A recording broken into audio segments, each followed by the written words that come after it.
What's growing on, gardeners? On today's video, I'm going to answer a question that so many of you have asked. What happens when you overwinter a pepper plant for a very long time? On this video, I'm going to show you a pepper plant that I have been growing for over 5 years. The results are absolutely incredible, and I'm going to show you how anybody can accomplish this. If you're new to the channel, please subscribe, hit the bell for notifications, and check out my Amazon store and Spreadshop links in the video description for everything I use in my garden and awesome custom apparel and gear. It often surprises people to learn that peppers are not annuals. They are, in fact, perennials. In their native subtropical climate, they can grow for many, many years, getting to be very large and wood-like, almost like a very large shrub. It just happens to be that here in the United States, where most of us live, we have truncated and narrow growing seasons with a lot of frost and freeze in the winter, so we are forced to grow them as annuals. But if you even live in the United States in a place with a subtropical frost-free climate, like deep into South Florida, you can grow the same pepper plant in ground for many, many years, and it'll get pretty large. 5 years ago, I decided I was going to push the envelope of growing peppers and see just how long one single pepper plant could survive. I've always wanted to know the answer to that question, and so fascinating and successful has it been that I have decided to triple down, and I am now overwintering 3 different pepper plants. They are multiple years old, and I can't wait to show you the process of how I have achieved this. First, you must dig up a pepper plant and transfer it into a container. You'll want to do this well before your first frost to ensure your pepper plants are not stressed from cold. Select a healthy pepper plant showing minimal damage from insects or diseases. Do not choose plants showing significant pest damage or leaf disease. Once you select your plant, dig up as much of the root ball as possible using a shovel or trowel. Take care to preserve the roots. Transfer your pepper plant into a 3 or 5 gallon container using a good quality potting mix. I'm going to use this basic potting mix from a big box store for ease and convenience. Place enough mix in the container so when you place the root ball into the pot, it leaves a 2 to 3 inch gap at the top of the container. Add an organic fertilizer and bone meal to the container, place the root ball on top, add a little more fertilizer and bone meal, then fill in the edges with potting mix. Top dress with 2 inches of a natural mulch. I'm using cedar mulch, but any natural mulch will do. Then water the plant well to compact the soil. I recommend adding a water-soluble fertilizer to your watering can. I'm using a blend of Alaska Fish Fertilizer and Jack's 20-20-20. The water-soluble fertilizers will help the plant recover from transplant shock. Move your plant to a full shade location for a few days to help it recover. Too much indirect sun can stress it out in its vulnerable state. Both pepper plants that you see in front of you are exactly 2 years old. The pepper plant on the left is a sweeter spice pepper known as a Trinidad pimento pepper. The pepper on the right is a standard jalapeno pepper plant that pretty much everybody is familiar with. Both of these pepper plants are very productive and very healthy, but they have taught me a valuable lesson when it comes to pepper plant adaptability. This plant right here is the jalapeno. We are all familiar with jalapenos. They have been bred for many generations, and as such, they have become widely adaptable. They tolerate all sorts of different climates because of how long they've been bred and how much they've been exposed to.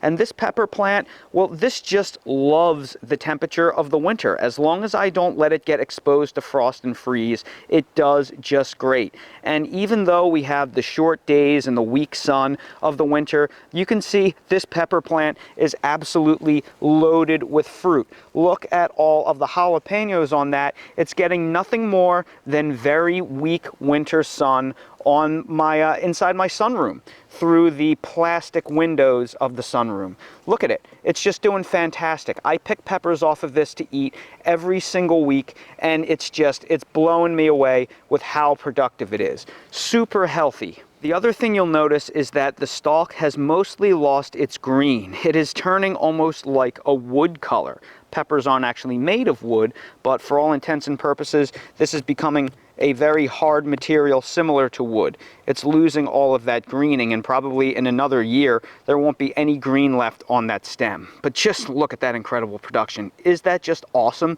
2 years later, it's still as healthy and vibrant as ever. This Trinidad pimento pepper, on the other hand, is a Caribbean pepper. Not a lot of people in the United States know about it. It is not very widely adapted, and it is a much more tropical plant, and as such, it really doesn't like the cooler temperatures. This takes twice the amount of time to germinate as the jalapeno pepper. It's a very slow germinator, and it really is used to the warm weather of the Caribbean. It's a Caribbean pepper, so it's not liking the winter as much. It's still flowering, it's still producing fruit, but you can see it is just not as adapted to the climate as that jalapeno is, and as a result, it doesn't have a big crop on it. Now, it's doing just fine. It's healthy. It is going to sail through the winter, but it's probably going to take until it gets really warm here in May and June for it to once again explode with lots of flowers and blooms.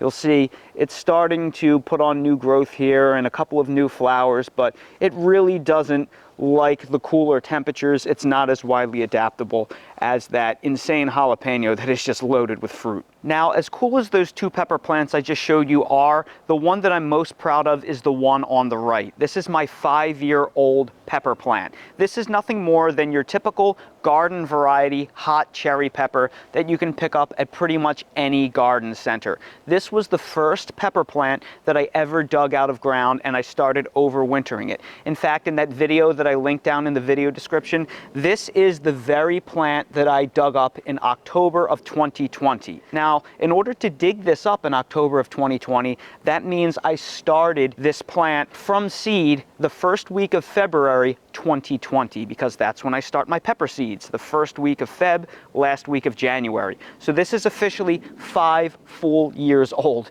and I can't wait to show you this plant because something has happened to it that is just utterly incredible. The first thing I must show you is the trunk of this 5-year-old pepper plant. This has almost transcended wood. This is turned into what looks like the gnarled up trunk of a 100-year-old oak or tulip tree. It's just fascinating how it has taken on this almost ancient look.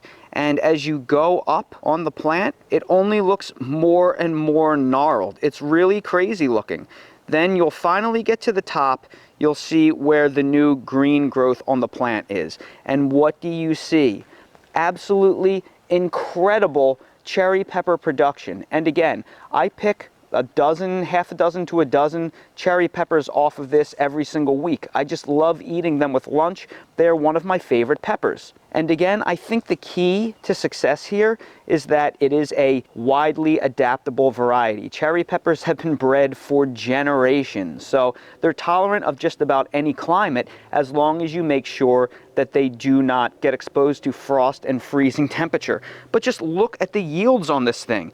You saw the red peppers on top? Well, they are still producing new green peppers. This thing just got done a flowering phase, and I think it has too many peppers on it for it to flower again. If I were to actually start picking off all of these peppers, it would probably send it into yet another flowering cycle. So absolutely stunning how many peppers are still on this 5-year-old pepper plant. Did you ever think that a 5-year-old pepper plant could be this productive? Because I thought it would live this long. I didn't think it would be just as productive as a brand new plant, if not more productive. It's just absolutely fascinating, just stunning. So to all the people out there that have asked me over the years, how long can a pepper plant live? I still don't have an accurate answer to that question. We know that it's at least 5 years. In fact, 5 years is a cakewalk. After 5 years, the pepper is still as productive as it is its very first year, if not more productive. So we know that 5 years, absolute joke, no problem. I would think with proper maintenance and care, 10 years should be easily doable, if not longer. In fact, I wouldn't be surprised if there could be pepper plants out there that are well taken care of, that are living well into the 10 to 20 year mark. I mean, I'm not seeing any of these slow down, are you? We have 2 years, 2 years, and 5 years, and every single one of them looks, if not just as good as the day that I pulled them out of ground in October, they may look even better. Another question I get all the time is, what are the easiest varieties of peppers to overwinter if your goal is to have a harvest all winter long? And I think that is a very straightforward question that has a simple answer based on my experience. And that is going to be your widely adapted, smaller fruited peppers that are not very spicy. Now, you need to factor in that during the winter months, the sun is a lot weaker and the days are a lot shorter. So you're having less solar radiation coming in. You're also having cooler temperatures. So because of that, your larger fruited peppers, they're not going to do as well. Something like a bell pepper or like your Jimmy Nardellos or any of your other larger stuffing peppers like a poblano or something like that, they require a lot more sun energy and warmer temperatures to make the plant food and have the metabolic rate to produce those very large fruits. You want to stick with something with smaller fruits. Also, you don't want to grow any super hot peppers like your habaneros, your scorpion peppers, your Carolina Reapers, your ghost peppers. They are not going to do well with the short days and with cooler temperatures. They like 90+ degree temperatures outside with really long days. So that's just not going to cut it. Your very widely adaptable peppers that aren't super spicy, like a jalapeno or a serrano or a cherry pepper, or your smaller sweet peppers like a lipstick pepper, or something else that's going to be in the 3 to 4 inch range, maybe like a pepperoncini, they're all going to do a lot better for you indoors because the smaller fruits are going to require less solar energy to form. So that's why I'm able to overwinter these jalapenos and cherry peppers and have a good harvest, whereas this more tropical pepper, it's not really doing a great job forming fruits. The fruits that they are forming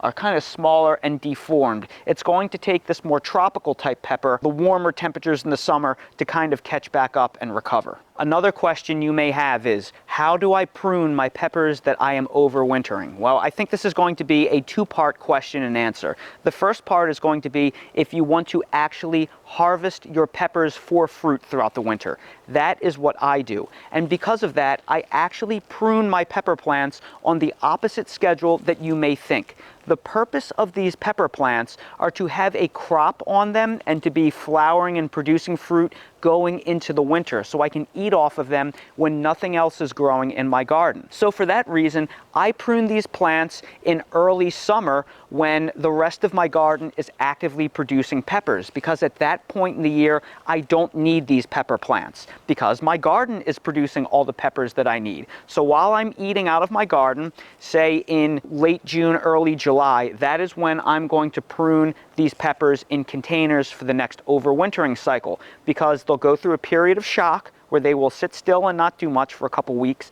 Then they will slowly put on new growth and reproduce a canopy. So they're going to take 2 to 3 months to recover and flower and fruit again. So realistically speaking, if I prune these on July 1st, they're probably not going to be setting fruit for me again until at some point in September. And that is perfect. That means that they will be fresh and rejuvenated and have some fruit on them going into the fall, and I will be able to carry that into the winter. That is a very important strategy that you must have. Now, part two of that question is going to be if you live in a much colder climate or you're at a much higher latitude where you don't get strong enough sun, you don't have a sunny window that you can overwinter these pepper plants in. In that case, you're probably only going to overwinter a pepper plant so you can get a jump start on the growing season. If that is in fact the case, what you're probably going to want to do is cut back your pepper plants pretty significantly in the fall. Don't obviously let them get hit by any kind of frost, but the goal would be to cut them back probably 60 or 70% of the way to kind of like a chalice form, very, very low, and then stick them in front of a low light window where they can at least get some amount of sunlight to just kind of make their way and stay alive throughout the winter. And the goal of these plants in that case would be to just get you a big jump start on the growing season, because they will probably have growth and be maybe starting to flower for you in April, whereas maybe you haven't even put your transplants out into your garden yet. But that being said, even if you live in a very high latitude or you don't have a sunny window, you can take my approach of eating off of these all throughout the year by just getting yourself like a $30 grow light that you could put over the plant. So it's still totally possible, even if you live in a northern climate